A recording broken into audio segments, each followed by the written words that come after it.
Well, welcome back to Sandy Bottom Homestead, ladies and gentlemen. Guess what? She's solarized. Remember the other day, the last video that came out, we were definitely out here working on it and the video was dark. Not anymore. So yeah, we got everything hooked up. It's looking really good. And just having this little bit of light right here makes all the difference in the world. These like $5, $10 lights for both of them is absolutely amazing to have. So I'm going to show you how we wired it up and how we made it look a little decent. And then hopefully if you want, you can do this project yourself and then get it going. Right. So that's what we've got going on here. So right now what I've got is, I'm going to leave this on. This is the lights. This is the 12 volt plug and you can see the light comes on. So that's fine. This is a cigarette lighter, which will end up being for this radio. But for right now, we're just charging it with this. So this plug's good because it's got two plugs, but then it's also got a power button. And the thing is if I accidentally leave this on, I don't want the lights on here to drain it, even though these lights will, but that's okay. It's just a fail-safe.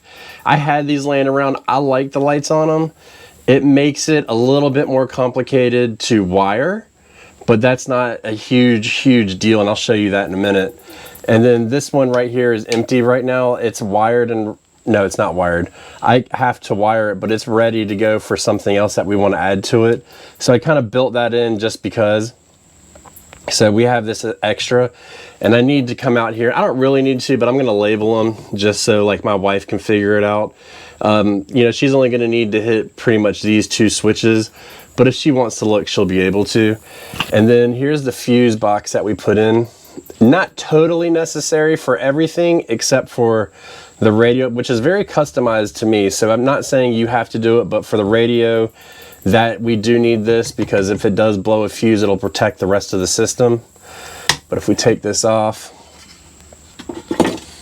you can see here how we did it. So what we've done is, because we're not using these three yet, we've kind of utilized this. So this is where the positive wire goes. This is where the negative wire goes. And these are all from the switches. So the switch comes in red. So like this one, for instance, is going up here to this one. So because these have these red lights on them, when you turn them on, you have to have power to that. So it's got to have, well, here's one that's undone. 2 red wires. So all that means is you're going to have a wire up here, and then a wire, so this goes to the switch, and then you'll have a wire to the, let's see here, what can I show you? You'll have a wire from like the lights here. The light will go down to the red wire here, and then the red wire from the switch will go here. And so that controls all of that. Now for this, you have to have the ground, the black wire, the negative from the switch, and also from the appliance. So what we would do if we use these is we would just put 2 of these on each one. So we would have to move them all over. It's not a big deal, it's totally possible, but we just did it this way because we're not utilizing it, and it will allow for a cleaner connection. We did have to put spade connectors on here because they slide on better. So we did that, and then we put ring connectors on here. Nope, I take that back, other way around. All of these are spade connectors, which look like this, so you can just slide them on. So we did that here. If you don't have anything that needs a fuse panel, now we got to remember this one, and it's hot in here. I got a fan that I need to charge in here too. If you're not using anything that needs a fuse panel, you don't need that. All you need is a bus bar, okay? And a bus bar it'll just be a bar that'll have negative side and a positive side on it only. That's it. So you don't necessarily need it. And again, this is just bare minimum. This is just what we need for our use in our shed. Power from the battery, you see there's multiple wires coming in here. So the main power comes up, and then the negative wire goes here, and the positive wire goes here, and then that sends power everywhere here. This is the solar controller. So if we take it off, you can see it says it's in the sun and it's cloudy, but it says it's charging. So it's always charging apparently, which is good. Even though it's probably not getting a strong charge because it's not in direct sunlight, it's still charging to an extent. So you have that. And then it has a battery side and a solar side. So the battery side comes in and goes into the battery as well. So that sends the power down up into the battery, and that's charging it and then going up. Now this is really, really important. This battery is a deep cycle battery, meaning it is designed to discharge and recharge over and over. If you use like a car battery, those are just meant to start a car and then that's it. These are, it's okay to drain them down and reuse them. And then this one also comes out. You have another one for the solar, and then the wire for that goes all the way up and out the vent up here, and I'll show you that in a second. And so what we did is we didn't have enough wire. I mean, the wire is really short, so you have to cut it and then just put a connector on it. Part's really easy. The hardest part is this, and it's actually not that bad. The hardest part about this is actually making it clean. You know, you want to leave a little extra wire here on this part, so in case there's something wrong. So I've got some wire bundled up here. I've got to tighten it up a little bit, and then I'll tighten up these wires here.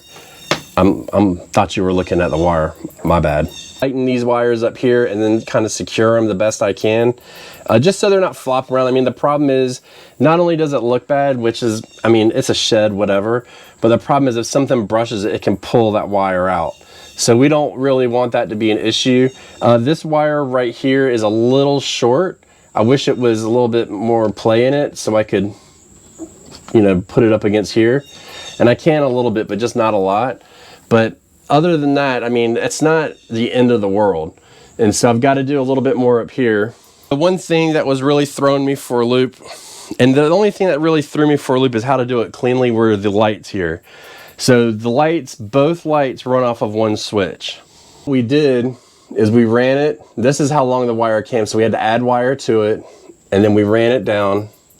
And what I did is I just hammered a nail in a little bit. I got these small nails, hammered it in and bent it over to hold it up. Because again, if I'm putting, because I utilize this space to put tools, I mean, you can see up here, then I don't want to pull the wire down and rip it out and cause issues.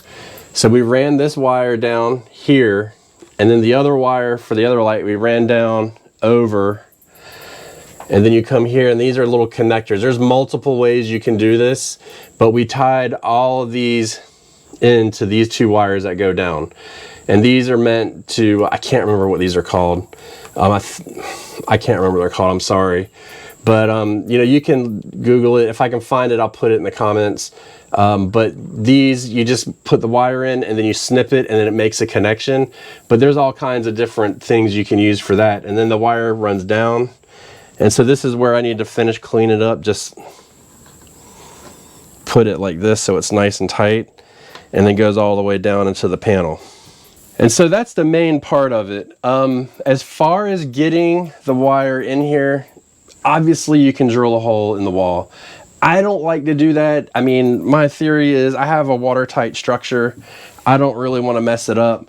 But what I was able to do is I had two options. I had three options.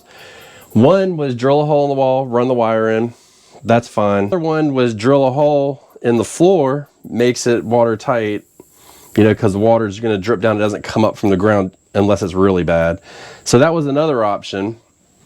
And then the third option was to pry apart the vent up here a little bit and just feed the line through. Well, as I looked at it, what I found out is I can actually just feed the line through the top of the vent, and it came in no problem. Didn't have to drill anything. Took about 2 seconds to do it. So that was my fourth hidden option. So we went with that. Now, when it comes to the solar panel, you know, you've got a bunch of options there as well. I just got these new glasses. They're like prescription, and I feel like I'm 3 feet tall, so it's really hard to walk. But so typically what you want is you want your panel facing south so it gets all the sunlight. Well, I don't have that option here, so I can't just lay it on the roof and let it go up. So what I ended up doing is I just up on top of this ladder, which I really don't want to do. I hate ladders more than anything. And I drilled it into the trim here, and I just sealed it with silicone. So I put a dab of silicone on it and then shot the screw in. And I didn't use a big screw because I didn't want it to go all the way through the trim and the wall. But in case it did, that silicone will help make it watertight. So that's what we did up there, if you can see. And then the wire coming in, what we did is, you can see I made a drip loop. So when the water hits, it'll go down and that loop drip off, and then it'll go in so the water can't come up. So that's what we did there. I don't know if you can see it because I'm reaching over my head. There we go. So you can see it there. And I just put a little zip tie on it to keep it in that loop formation. And this panel stays in the shade most of the day. Truthfully surprised to see that it's charging right now. But when the sun comes across right here, that's our charging time in this area right here. So it'll track all the way across, and that's when we get the bulk of our charging, which is only a couple hours a day. So that's why we picked everything that was very low energy for the for our build, because LEDs don't pull any power really. The charging, it's not permanent, you know, you're not always charging something. You know, if I'm out here and I want to throw my phone on the charger, bam, I can do that. If I've got a fan in there, I've got to get a different cord for it because it's got the older USB cord. I put that on there, I can charge it, and then when it's dead, I can recharge it, not a big deal. Right now I'm charging the radio.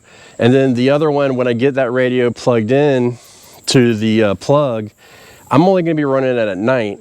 And it's not charging anything. And this gets a little bit, this is way above gardening, but since I'm not transmitting, like hitting the button and talking, and it's just receiving, it doesn't really pull any power.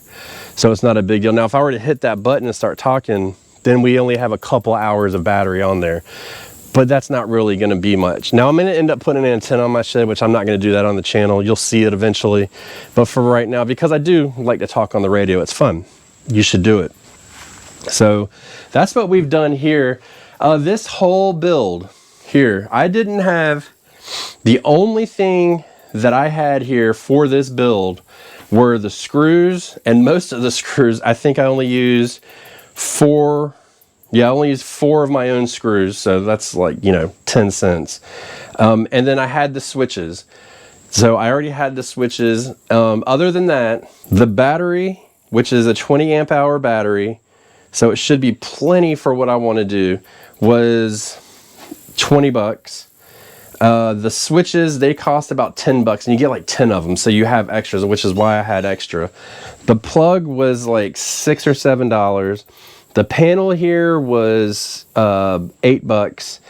And then the lights were $10, I believe, for 2. And now the solar kit, so the solar kit came with the white, whatever it's called, and the panel with the wire. It came up to be, I believe I got it on Prime Day. I think it was like 60 bucks or something like that. And that's it. Oh, and then I needed wire. So we had to get wire. I spent $12 on wire. So that was that. I used 14 gauge wire. So 12 bucks on that. So you can do the math of everything I said. I'm not going to do math in public because it makes me look stupid.